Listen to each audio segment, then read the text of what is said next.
to a story we brought you earlier this week when Utah Rabbi Zippel went to a Utah Jazz game holding a sign that's causing some controversy. Reporter Marnie Hughes spoke with Rabbi Zippel today on News Nation Live, and now the rabbi has even more to say about the situation.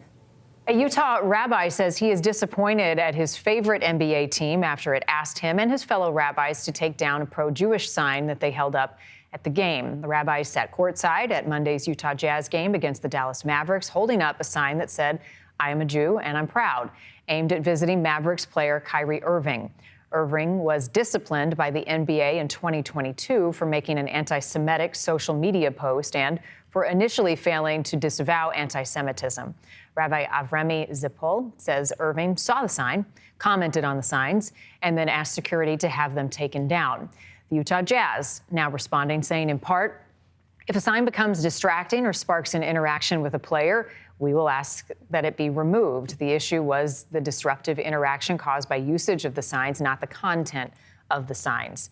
Irving's representatives have denied that he asked for the signs to come down. Here with us now, the rabbi at the game who had the sign, Rabbi Avrami Zippel. Thank you for your time. Did you achieve what you set out to accomplish with the sign? I think what I set out to accomplish more than anything was to feel proud to be a Jew in America in 2024. I think it's a personal goal more than anything else. And in that sense, I would say that, yes, sitting courtside, being able to feel that pride in my identity, specifically a lot of the motivation for going that night. I'm the grandchild of multiple Holocaust survivors. For me personally, some of the Holocaust denial of Kyrie's rant from November of 2022 was most offensive and vile.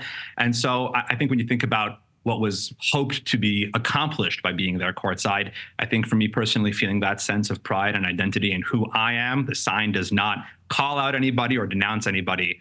I think in that sense, I would say yes. But you did want to get his attention, right? That had to be part of your motivation? I mean, this is a sports arena. When you sit closer to the court and you call out players or you boo players when they're shooting free throws or you wave distracting things in their face when they're shooting, I think there's definitely some sort of hope or ambition to get their attention on any level. I got to be totally honest with you, Marnie. I did not think we would be successful.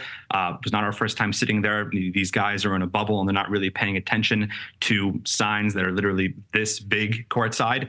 And I was surprised how quickly it was something which he noticed. We did not boo him or heckle him or jeer him or call him out. We held up a sign and he took notice of it about 2.5 minutes into the game.